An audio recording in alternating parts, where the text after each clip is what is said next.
Quero saudar aqui todos os que nos visitam nesta manhã. Vocês são bem-vindos no nosso meio. Aqui na nossa igreja nós temos estudado nos cultos aos domingos a carta de Romanos, capítulo por capítulo, versículo por versículo. E hoje nós vamos terminar de expor o capítulo 1. Nós vamos ler do verso 24 até o 32, todos juntos. A palavra de Deus diz assim: por isso, Deus entregou tais homens à imundícia, pela concupiscência do seu próprio coração, para desonrarem o seu corpo entre si. Pois eles mudaram a verdade de Deus em mentira, adorando e servindo a criatura em lugar do Criador, o qual é bendito eternamente. Amém. Por causa disso, os entregou Deus às paixões infames, porque até as mulheres mudaram o modo natural de suas relações íntimas por outro, contrário à natureza. Semelhantemente, os homens, também deixando o contato natural da mulher, se inflamaram mutuamente em sua sensualidade, cometendo torpeza, homens com homens, e recebendo em si mesmos a merecida punição do seu erro. E por haverem desprezado o conhecimento de Deus, o próprio Deus os entregou a uma disposição mental reprovável para praticarem coisas inconvenientes, cheios de toda injustiça, malícia, avareza e maldade, possuídos de inveja, homicídio, contenda, dolo e malignidade, sendo difamadores, caluniadores, aborrecidos de Deus, insolentes, soberbos, presunçosos, inventores de males, desobedientes aos pais, insensatos, pérfidos, sem afeição natural e sem misericórdia. Ora, conhecendo eles a sentença de Deus, de que são passíveis de morte, os que tais coisas praticam, não somente as fazem, mas também aprovam os que assim procedem. Amém. Vamos orar. Fala conosco, Deus, nesta manhã. É o que nós te pedimos em nome de Jesus. Ilumina-nos com o teu Santo Espírito. Ilumina a minha vida para expor a tua palavra. Ilumina a vida da tua igreja para ouvir a tua voz através do sermão aqui exposto. É a nossa oração em nome de Jesus. Amém. Queridos irmãos, nós temos visto na exposição da carta aos Romanos, nos últimos domingos, nós vimos que o problema da sociedade sem Deus não é a falta de conhecimento de Deus. Aqui no capítulo 1, Paulo disse que os homens conhecem a Deus por meio da criação, do universo criado e de todo o restante da criação do Senhor. Por isso o homem ele é indesculpável ao rejeitar a Deus. O problema do homem não é falta de conhecimento de Deus. O problema do homem é a dureza do seu coração. Nós vimos também nos últimos domingos que essa rejeição a Deus traz como resultado a idolatria. O homem, quando ele rejeita Deus, o Deus verdadeiro, o único Deus, o Deus bíblico, o Deus de Israel, quando ele rejeita a Deus, ele cria os seus próprios deuses, ele cria os seus ídolos, ele fabrica um Deus conforme o seu coração, ele fabrica um Deus parecido com ele. Nós vimos também que a idolatria não diz respeito apenas à adoração de outros deuses ou de ídolos de imagem de escultura, mas nós vimos que o nosso próprio coração é uma fábrica de ídolos. Nós vimos que eu e você talvez não tenhamos um ídolo em nossa casa, de gesso, de pedra, de ouro, de prata, ou de qualquer outra forma. Mas a idolatria, ela nasce do nosso próprio coração. Nosso coração produz ídolos. E nós aprendemos que o maior ídolo do nosso coração é bem conhecido de nós. Somos nós mesmos. Nós adoramos a nós mesmos. Nós fazemos a nossa vontade. Nós deixamos de fazer a vontade de Deus para fazer a nossa vontade pecaminosa, perversa e ímpia, como o capítulo 1 de Romanos nos diz. A maior idolatria, ela nasce do nosso coração. O Deus, o falso Deus que nós adoramos é nós mesmos. Somos nós mesmos. Por isso, nessa manhã, o tema do meu sermão é: a consequência da idolatria é a imoralidade. Ao conhecermos a Deus, ao rejeitarmos a Deus, e por rejeitarmos o conhecimento de Deus, idolatrarmos outras coisas que não o Deus verdadeiro, o resultado da nossa idolatria é imoralidade. E é isto que Paulo nos mostra nesta manhã. Qual que é o resultado da nossa idolatria? Da idolatria dos homens? A imoralidade. A idolatria produz em nós e na sociedade sem Deus imoralidade. A idolatria, portanto, é o próximo a imoralidade é o próximo passo depois da idolatria. Quando nós temos uma fé pervertida, nós nos tornamos imorais. Quando a nossa imagem de Deus é falsa. Quando aquilo que nós cremos a respeito de Deus é falso. Quando a sociedade pensa a respeito de Deus de maneira falsa, o resultado desse falso pensamento de Deus é a imoralidade em nossas vidas, em nossas casas e em nossa sociedade. Por isso eu quero destacar aqui 3 verdades nessa manhã. A primeira verdade que eu destaco é que o juízo de Deus é tanto agora como na eternidade. O juízo de Deus é tanto agora como na eternidade. Quando começa o juízo de Deus? Agora. E ele também será realizado na eternidade. Vejam aí os versículos 24. Verso 24. A palavra de Deus diz assim: por isso Deus entregou tais homens à imundícia, pelas concupiscências do seu próprio coração, para desonrarem o seu corpo entre si. Vamos ler juntos agora o 26. Por causa disso, os entregou Deus às paixões infames, porque até as mulheres mudaram o modo natural de suas relações íntimas, por outro contrário à natureza. Agora o 28, vamos juntos. E por haverem desprezado o conhecimento de Deus, o próprio Deus os entregou a uma disposição mental reprovável para praticarem coisas inconvenientes. O juízo de Deus é tanto agora como na eternidade. E como o juízo de Deus, segundo a Bíblia aqui em Romanos 1, nesses versículos que lemos, se manifesta agora. O juízo de Deus se manifesta agora, quando Deus permite, quando o próprio Deus nos entrega ao pecado. Quando nós estamos entregues ao nosso próprio pecado, isso é um juízo de Deus. A penalidade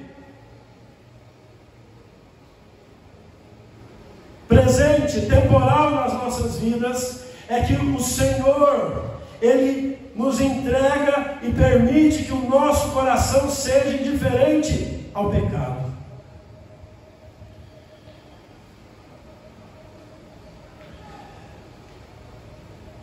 Percebam Percebam, meus irmãos, que nesses 3 versículos que lemos, a palavra de Deus diz: Deus os entregou às paixões infames. Então, quando Deus permite que nós, ou a sociedade, viva no pecado agora, e sem culpa, e sem arrependimento, isso é juízo de Deus sobre os homens.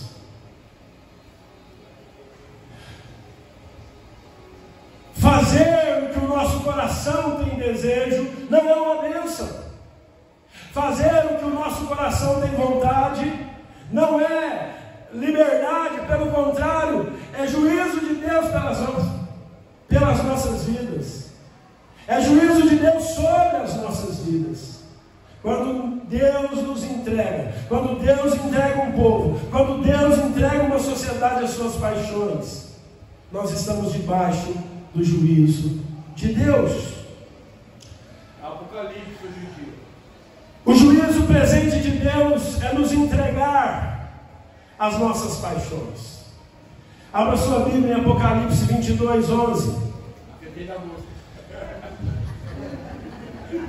Apocalipse 22:11. Vamos ler todos juntos.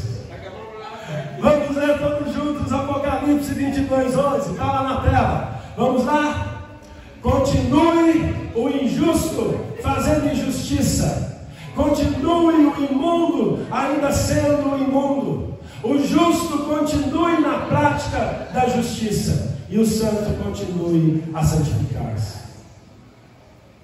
O juízo de Deus começa agora. E o juízo de Deus é manifesto ou manifestado quando Ele nos entrega ao nosso pecado. E sabe qual que é a condenação eterna do juízo de Deus?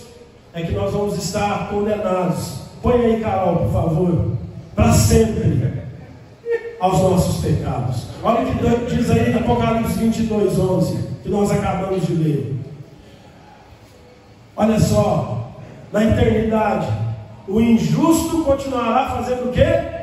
Injustiça. O imundo continuará sendo imundo. E aquele que é justo, ou seja, aquele que foi justificado por Cristo, na eternidade continuará na prática da justiça. E aquele que é santificado por Cristo na eternidade continuará buscando a santidade. Portanto, meus irmãos, percebam que o juízo de Deus é nos entregar ao nosso pecado. Quando Deus entrega um povo, uma sociedade, uma pessoa ao seu próprio pecado, é a justiça de Deus sobre as nossas vidas. Por isso eu e você nesta manhã nós devemos pedir: Senhor, tem misericórdia de mim, não deixe com que eu viva conforme o meu coração, conforme a minha vontade, conforme as minhas paixões, conforme aquilo que eu acredito. Não deixe que eu viva conforme o meu desejo, conforme a minha impureza, a minha imundícia. Senhor, tem misericórdia de mim, ó Deus, não me entregue a minha vontade, porque a nossa vontade é perversa, mas a vontade de Deus é boa, perfeita e agradável. Portanto, meus irmãos, o juízo de Deus é dar aos homens o que eles querem. Que Deus tenha misericórdia de nós. Nós vamos ver nesta manhã que muitas das coisas que nós queremos são contrárias à vontade de Deus. Não é bom ter a nossa vontade atendida, é bom fazer a vontade de Deus. É bom fazer aquilo que agrada ao Senhor. O apóstolo Paulo mostra que o pecado sexual é o mais baixo nível de degradação moral e a maior expressão do juízo de Deus contra nós. O pecado sexual é o mais baixo nível de degradação moral. O pecado sexual é o quê? O mais baixo nível de degradação moral. Olha aí nos versículos 24 a 28, vamos ler juntos? Deixa eu voltar aqui para Romanos, versos 24 a 28. Vamos juntos? Por isso, Deus entregou tais homens à imundícia, pelas concupiscências de seu próprio coração, para desonrarem o seu corpo entre si, Percebam, os homens foram entregues e eles desonram o que entre si? O seu corpo. Nós desonramos o nosso corpo entre si quando nós estamos fazendo a nossa própria vontade. Aqui o apóstolo Paulo ele começa a falar dos pecados sexuais da vida de todo homem, de toda mulher, porque todos nós aqui lutamos contra pecados sexuais. Vamos no 25. Pois eles mudaram a verdade de Deus em mentira, adorando e servindo a criatura em lugar do Criador, o qual é bendito eternamente. Amém. O homem sem Deus, ao invés de servir o Criador, ele serve a quem? A criatura. Ao invés de nós servirmos a Deus, a principal criatura que nós servimos é nós mesmos. Nós queremos fazer a nossa própria vontade, a vontade do nosso coração, e nós temos várias justificativas para fazermos o que fazemos, que é contrário à palavra de Deus. Vamos ver juntos o 26. Por causa disso, os entregou Deus às paixões infames, porque até as mulheres mudaram o modo natural de suas relações íntimas por outro contrário à natureza. Semelhantemente, os homens também, deixando o contato natural da mulher, se inflamaram mutuamente em sua sensualidade, cometendo torpeza, homens com homens, e recebendo em si mesmos a merecida punição do seu erro. 28. E por haverem desprezado o conhecimento de Deus, o próprio Deus os entregou a uma disposição mental reprovável para praticarem coisas inconvenientes. Queridos irmãos, o apóstolo Paulo fala que por causa da nossa idolatria, Deus nos entrega uma imundícia. E a referência à imundícia aqui é uma referência a pecados sexuais, a paixões infames, a uma disposição reprovável. Tudo isso são referências à imoralidade sexual. Deus entrega os homens que são rebeldes a Ele a se rebelarem contra o autor da vida e abandonarem a sexualidade de modo natural e fazerem a sexualidade contrário à palavra de Deus. Quando nós não conhecemos, ou quando nós não adoramos o Deus verdadeiro, a nossa sexualidade é pervertida. E tem sermões que eu gostaria de não pregar. Esse é um deles. Porque esse sermão ele mexe com todos nós aqui nesta manhã de maneira muito delicada, em áreas que nós não queremos mexer, em áreas que nós não queremos tocar. Este sermão ele toca em áreas que estão escondidas da nossa vida, no secreto, que são escondidas dos nossos pais, são escondidas do cônjuge, são escondidas da igreja, da sociedade, mas nós não conseguimos escondê-las de Deus e de nós mesmos. O homem, em sua idolatria, quando ele idolatra ele mesmo, quando ele adora ele mesmo, ao invés de adorar a Deus e viver uma vida sexual natural, ele perverte a sexualidade. De quais maneiras? O sexo é uma bênção de Deus para ser vivida dentro do casamento. E entre nós aqui, na nossa casa, os nossos filhos, os nossos netos, talvez eu, talvez você,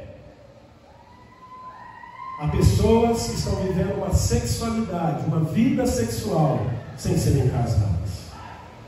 Jovens que não são casados e têm uma vida sexual com a namorada, com o namorado, e têm uma vida sexual com pessoas diferentes, em dias diferentes, em semanas diferentes, em tempos diferentes.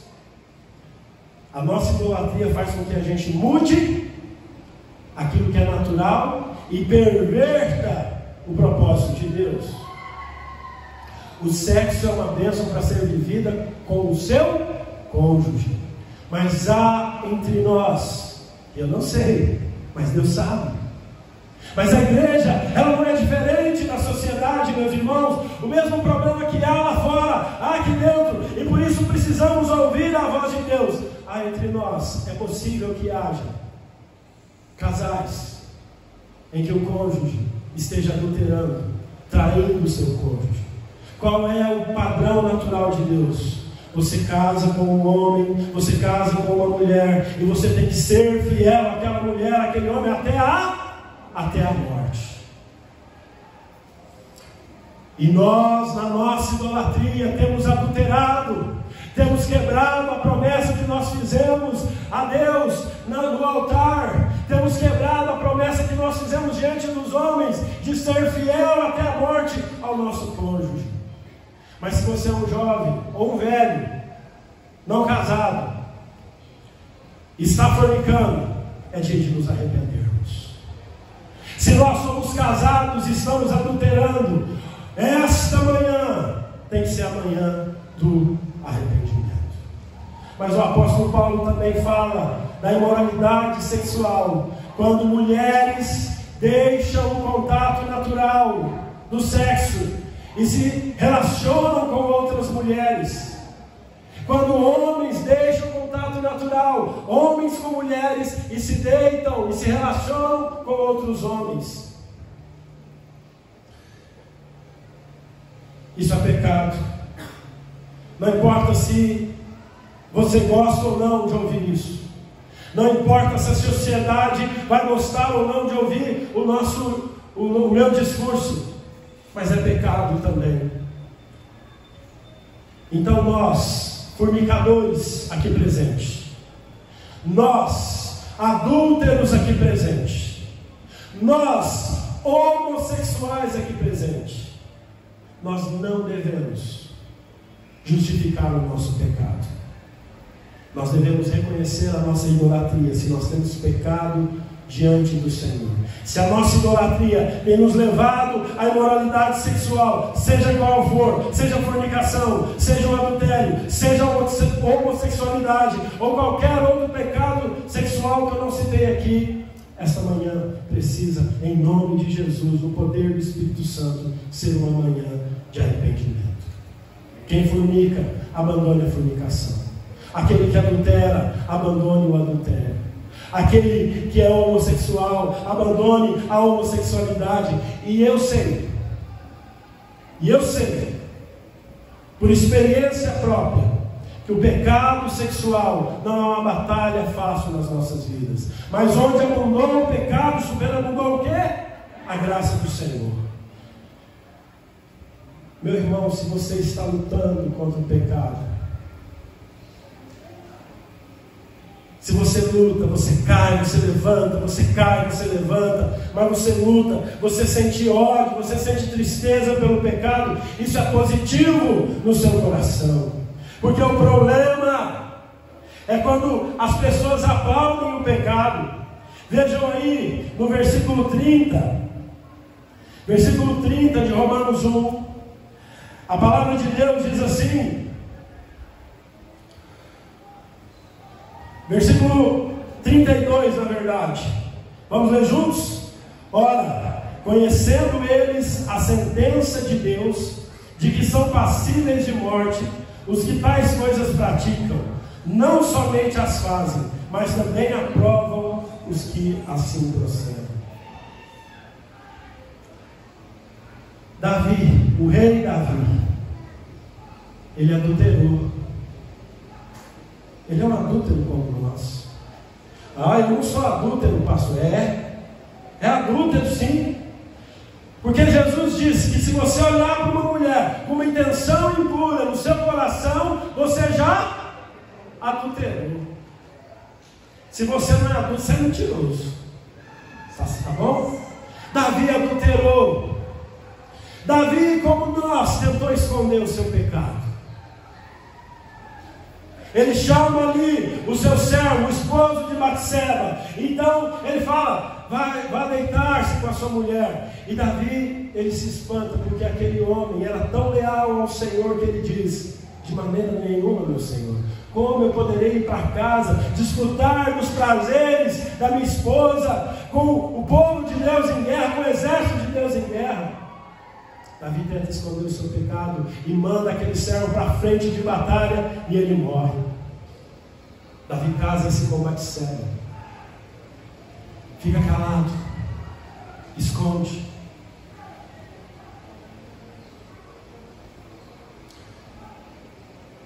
Vive a vida como se nada estivesse acontecendo, mas o profeta Natan é levantado por Deus e reconhece e joga e revela a Davi o pecado dele. Então Davi era um adúltero, Davi era um homicida, mas quando Davi foi confrontado, como nós estamos sendo nesta manhã, sobre o seu pecado, Davi não justificou. Não. Ele não disse, eu adulterei porque eu estava vivendo uma crise no casamento. Não, ele não disse isso.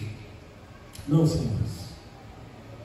Davi, quando foi confrontado pelo seu pecado, ele não disse, não, eu mandei matar, porque aquele homem merecia morrer. Não, Davi, ele não disse isso. Ele não aplaudiu o pecado. Ele pecou. Ele reconheceu o seu pecado. Agora, estamos nós aqui, fornicadores, adúlteros, homossexuais. Mas entre nós deve haver uma diferença. Somos pecadores, sim ou não? O problema não é os nossos pecados, as nossas quedas. Mas o problema do homem sem Deus é que ele pratica, ele fornica, ele adultera, ele peca e ele aplaude. Vejam aqui no versículo 31, versículo 32, desculpe, finalzinho do versículo, diz assim: os que tais coisas praticam, não somente as fazem, mas também aprovam.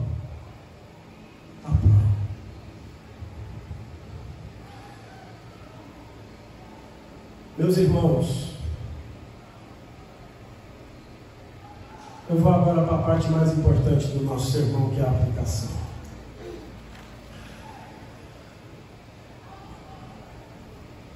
Como nós vamos aplicar esse sermão nas nossas vidas?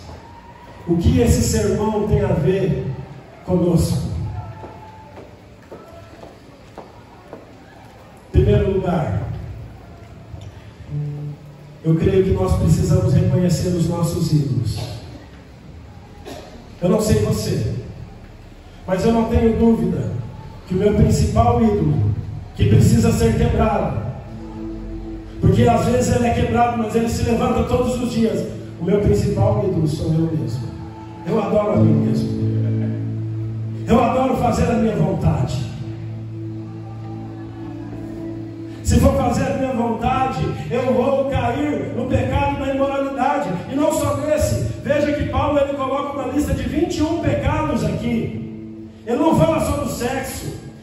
Olha aí, no versículo 29, do versículo 29 ao 31, Paulo lista 21 pecados que nós cometemos além da imoralidade sexual. Vamos ler juntos?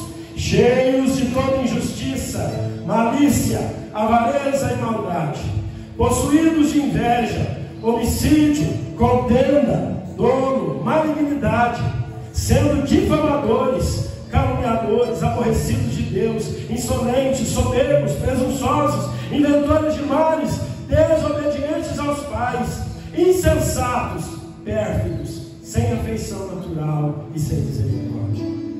O nosso pecado não é só o sexual. Essa aqui é a maior lista de pecados do Novo Testamento. Eu creio que a gente tem que perguntar para nós mesmos: qual é o meu ídolo, Senhor? E se nós formos sinceros, nós vamos reconhecer que o nosso principal ídolo somos nós mesmos. Nós adoramos a nós mesmos. Abra sua Bíblia no Salmo 51, por favor. Salmo 51.